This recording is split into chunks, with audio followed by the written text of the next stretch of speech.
I do that right? Not sure. Anybody remember Elmer Fudd?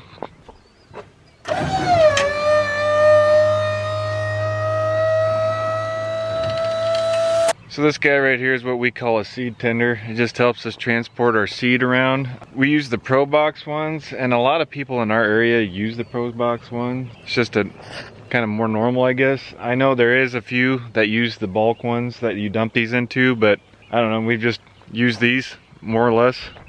Now if you plant a lot of beans, you're probably gonna want the bulk ones because you could probably store more out of them easier. My brother's got a 4-boxer one on his pickup right now. We kind of switch back and forth, whatever's most convenient, but no, it's just kind of how we transport our seed around, because that's how the seed gets shipped to us, is in boxes or bags, which we try to use less of because that's just more work. A feature some of these have, some don't, but this guy right here, it's actually got a loose cap on. I think I need to put some in anyways. We apply talc and graphite mixture to our seed. So what that does, it's a lubricant and also helps the vacuum seal up better. This all the seeds stored in here, and it blows it through the lines to each individual units. The advantage of this is you only fill in one spot, and when you run out, you're out. Where the boxes, you used to have to go kind of clean them out row by row when you wanted to switch hybrids, or you just dumped it in over top and you kind of let it blend off. But no, this way's faster. That's why you see a lot more planters going to this. Not that the boxes are bad, it's just it's a simpler solution, I guess, but it is a little more money, but it works well. It's kind of what the blend looks like. It's very fine, powdery stuff. Then you can kind of set the flow right down here. What it does is it just dumps it in at the bottom of the auger, and then it kind of blends it up as it goes up the auger. It beats having to kind of dump it in at the top, because it's a little more messy that way, and it doesn't get it on the seed as well. It's like these were meant to be taken off two-handed. That's what the inside looks like. There's, I don't know if you call them the manifolds that it blows the seed into, that goes into each channel. It also has a little thing, you can see it rocking down there maybe. That keeps the seed from chunking up or building up down there. It'll just kind of agitate it ever so slightly. It has a scale on it, just so you kind of know where you're at in life. You can zero it out. That way we know how much seed we'll pull out of this box. This is the seed we're putting in today, or to start out with. Usually pop those out. So I'm going to start this engine. You probably won't hear me very well. This just runs a pulley that runs the auger. But on this auger there's a remote to increase speed and decrease speed. That'll automatically turn that auger on. We got corn!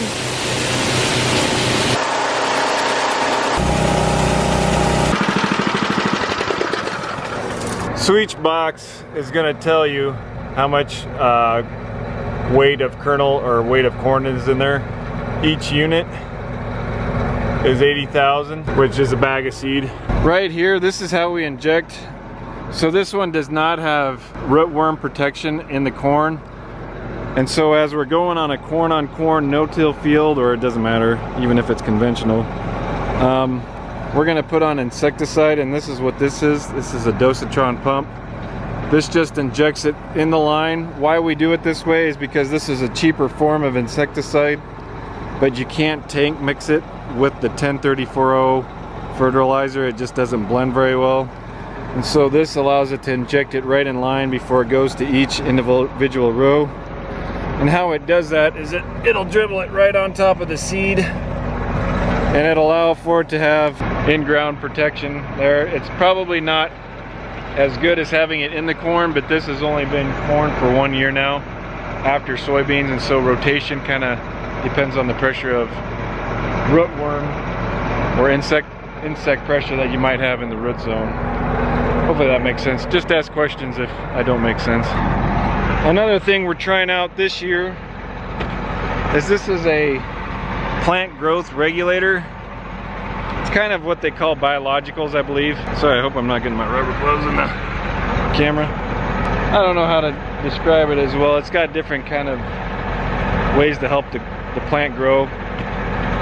We're trying them out this year, kind of doing some side-by-side, seeing if it makes any difference. Because I'll be honest, there is a lot of snake oils on the market, and we always like to try and see if there's any validity to any of these, and so we always like to test them out. We'll see if it works this year. What's in this tank here? Let me get to where it may be quieter.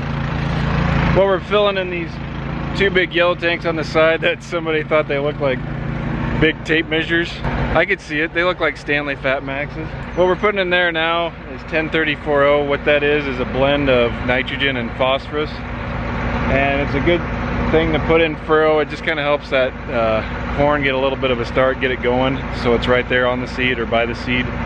Some people will put it 2 inches over so they could put more on, or all their phos needs on that way. We just put it in furrow.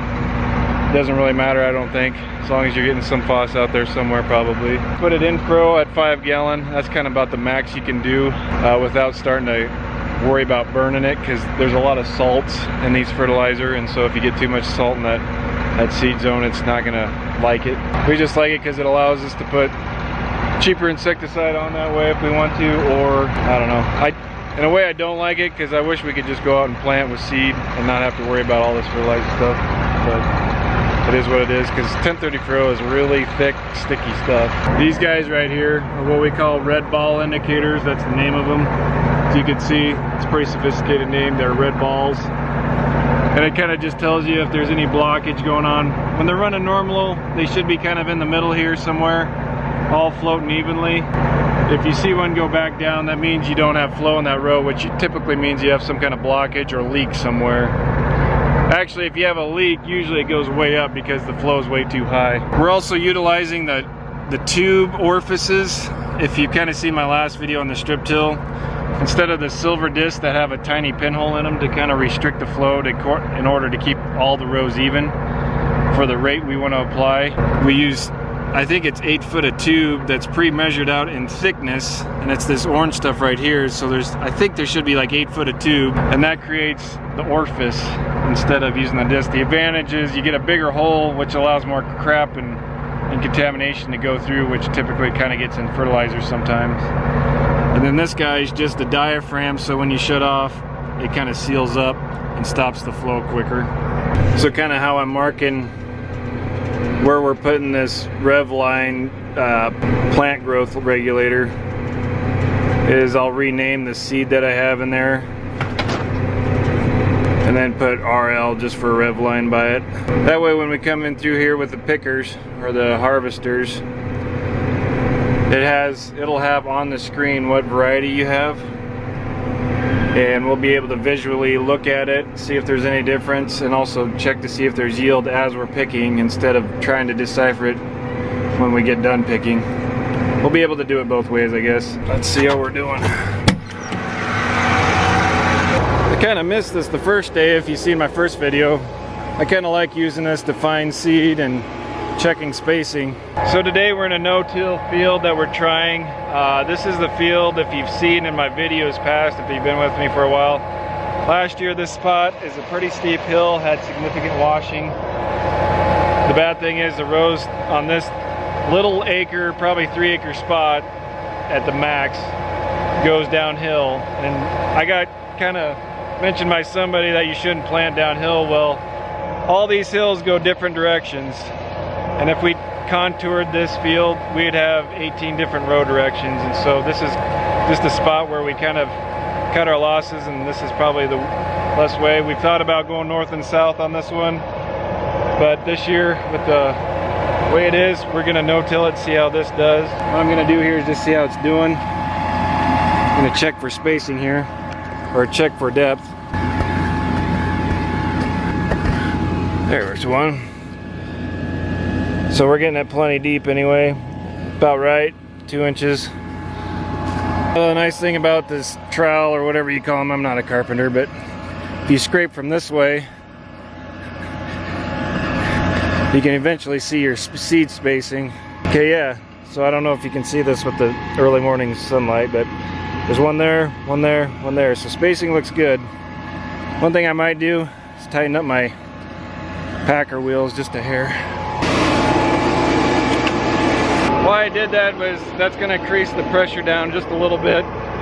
Hopefully close that trench just a little bit nicer, the way I want it anyway.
Hey guys, so it's evening time, but I kind of got a breakdown right here.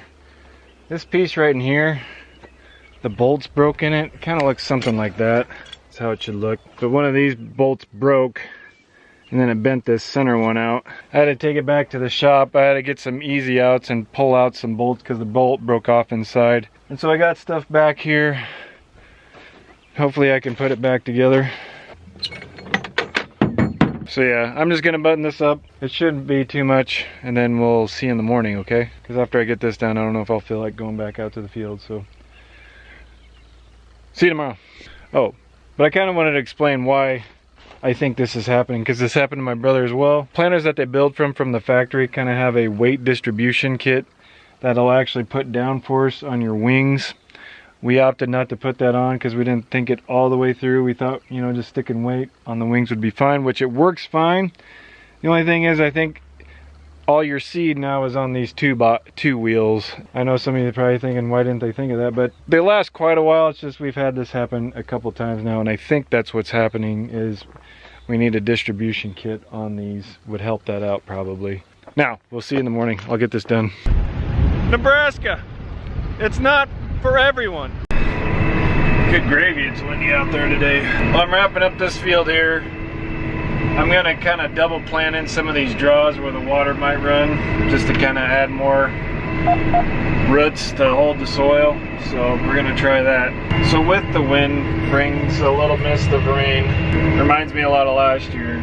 About every day last year we'd always have some kind of rain event come through, and it would still be dusty, but yet when you turn around you'd coat your windows. I don't know if you can see it very well. It's not bad, it'll dry out, and then I go out there with my duster and clean it off. Finally a flat field so we can do some chit chat in here. I've been getting the question a lot, why do we use these mounted planters instead of pole types? Well, we used to have a pole type planter, which was a 24 row, and then we had a 12 row, which was actually this planter. For those of you new to the channel, we put these together. They used to be box planters. I'm gonna show you a few pictures here. This picture here right now is a picture of this planter a few years ago, actually probably 4 years ago, planting seasons. So what we wanted to do is we were having trouble in our hills strip tilling and having that big 24 row planter following our strip tiller. We used to have a steerable hitch on it. What that is something that mounts to your 3-point hitch back there, and it would actually try to steer that big planter. Well, it never worked quite as well as what we liked, and so what we ended up doing is these high speeds were starting to come out, and so they're a little pricey, so we decided we were gonna build them ourselves and put them together. They make retro kit units for them, and we also had the help of the salesman down at Deere. He put together all these parts and stuff for putting the CCS box and everything. We actually were contemplating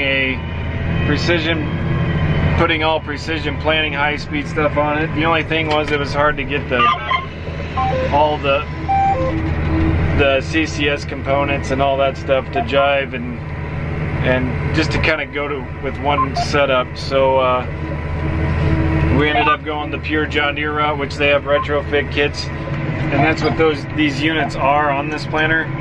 The trick was everything came in pieces. It was a little more extensive than what we thought at first, but we ended up getting it done. Everything came in pieces. Like, we kind of thought they'd be more kits, but it was literally, we built everything. But now we know the ins and outs of these planters. I don't know if I'd want to do that again, but we actually had tables set out of every little part, and then we'd go find and search it. There wasn't really a lot of instruction manuals. You kind of looked at diagrams and stuff like that from parts parts catalogs. Our goal was to be able to do just the same amount as a 12 and a 24 row conventional planter with high speed, going to two 12 row high speed planters, and actually they've worked better than our expectations. We're actually a little quicker, and we're able to maneuver a little quicker, and it just helps speed things up. To go along the same lines as why we use these mounted planters, we have gravity irrigated, meaning we lay the pipe out at one end of the field, so you can't plant end rows at least at one end of the field, and so you have to be able to get as far out as you can. Well, a pull type hangs way back, and you'd have a huge road and it wouldn't work out very well. It's just easier to use mounted planters on those situations. A lot of you cotton guys know what I'm talking about.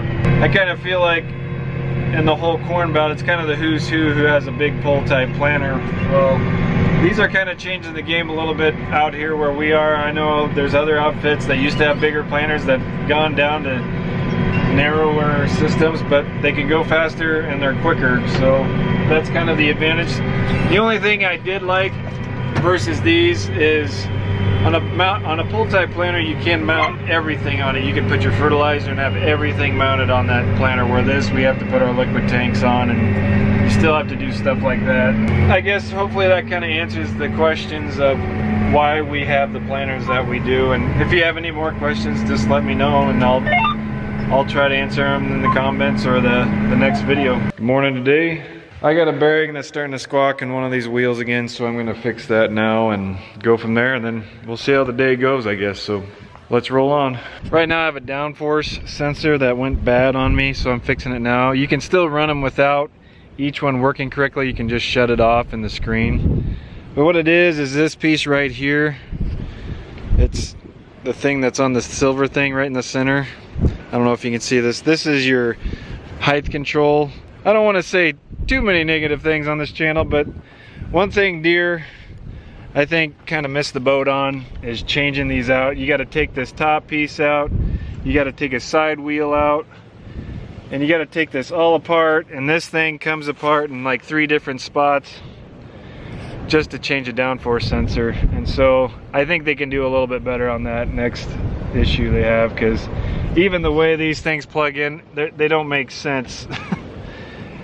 Like, they're even hard to take out. So this is one thing I hate to change on one of these. I've changed one before, unfortunately. Plus, they're kind of expensive too, so my tidbit for today. All right, seed bags, load yourself. Dang it. Guess I'm just not into all that fancy video editing shenanigans. Wrong click! Wrong click! So right now, I'm starting, I don't know how to hold this without the wind bothering you. We're doing a no-till into soybean stubble right now.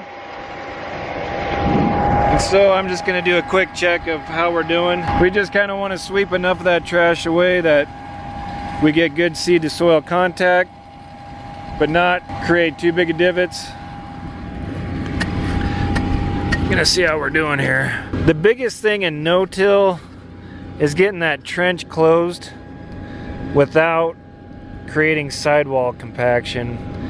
This field's nice and mellow, but so we're sticking them in there right where I want to be. I don't know if you can see them, But that looks good because I don't see a trench. Sometimes you'll see an air pocket around it like this, and you don't want that. You don't want air pockets because it just affects germination. You want good closure of the seed. It likes to be touching dirt, nice moist dirt. I might lower my fur openers for something like this. This is something to watch out for. See, that seed's on top. I don't want that because that doesn't do anything good for me. So I'm gonna lower my row cleaners down a little bit. See, he didn't get planted very deep there, so I'm gonna let them down just a little bit more, and then it looks good. Other than that, once I can get those row cleaners down to where I want them, then I should be good. Back in the old days, we used to have to pin these and change each one. Now with air cylinders, you can do it by a dial in the cab. Just kidding, guys, you still pin them. It is nicer because the air pressure creates an equal force across all the wheels, and you're liable to make better adjustments. That's why we have them on ours. You don't have to have them, but it just speeds up things faster. So after going a little ways, getting out and checking again, I think neutral is where I want to be. I think that's my happy medium. A lot of things in life are happy mediums. They're not silver bullets, but you find the happy medium. So for those of you starting out farming or wondering about farming, it's just finding that balance.